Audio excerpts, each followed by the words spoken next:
राज्यसभा चुनाव को लेकर सियासी सरगर्मी के बीच कांग्रेस पर्यवेक्षक भूपेश बघेल और अजय शर्मा ने मुख्यमंत्री हेमंत सोरेन से मुलाकात कर जेएमएम नेताओं की नाराजगी दूर करने की कोशिश की है।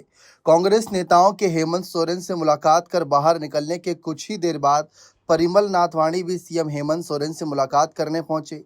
हेमंत सोरेन से भूपेश बघेल और अजय शर्मा की मुलाकात के बाद कांग्रेस नेताओं की ओर से दावा किया जा रहा है कि इंडिया गठबंधन में अब सहमति बन चुकी है।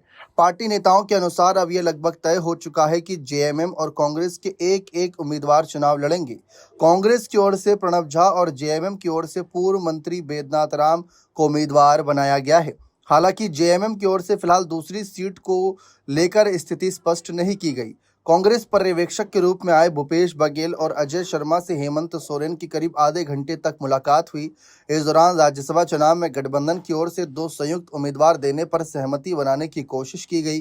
प्रणब झा कांग्रेस अध्यक्ष मल्लिकार्जुन खड़गे की पसंद और करीबी माने जाते हैं। उनके नाम पर सहमति बनाने के लिए कांग्रेस की ओर से कोई कसर नहीं छोड़ी गई। इससे पहले तेलंगाना के डिप्टी सीएम मल्लू भट्टी विक्रमार्का आकर मिले, लेकिन बात नहीं बन पाई। कांग्रेस अध्यक्ष खड़गे ने भी 2 बार फोन पर बात कर हेमंत सोरेन को प्रणब झा के नाम पर रजामंद करने की कोशिश की, लेकिन कामयाबी नहीं होती मिली। अब इसीलिए भूपेश बघेल और अजय शर्मा को भेजा गया।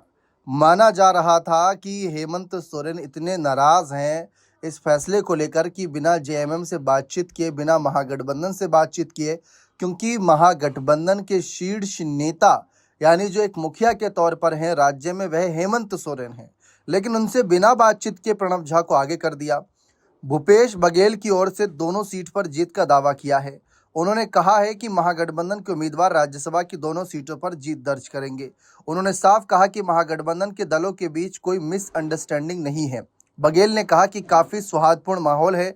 में मुख्यमंत्री के साथ वार्ता हुई और तो और इंडिया गठबंधन की मजबूती की बात रखी गई। वहीं जिस तरीके से यहाँ पर सवाल उठ रहे थे कि क्या जेएमएम दूसरा प्रत्याशी उतारेगा, ये भी अभी एक सवाल बना हुआ है।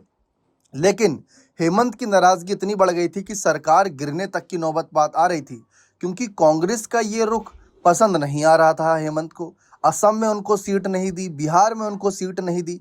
जब बाकी राज्यों में आप हेमंत सोरेन को तवज्जो नहीं दे रहे, जेएमएम को तवज्जो नहीं दे रहे, तो जेएमएम आपको इस राज्य में क्यों तवज्जो दे? तो इसीलिए जो 6 अतिरिक्त यहाँ पर वोट कह सकते विधायकों का है जेएमएम के पास, उसका पूरा फायदा उठा रहे हैं। क्योंकि अगर वह 6 वोट बीजेपी के पास चले गए तो बीजेपी का एक कैंडिडेट आराम से जीत जाएगा और जेएमएम का एक जीत जाएगा। लेकिन कांग्रेस को लेकर रणनीति अलग ही बन रही थी। फिलहाल अब बघेल और अजय शर्मा ने आकर मुख्यमंत्री की नाराजगी दूर करने की कोशिश तो की है। देखते हैं दूसरी सीट को लेकर हेमंत का नामांकन की आखिरी तारीख से पहले क्या फैसला रहता है।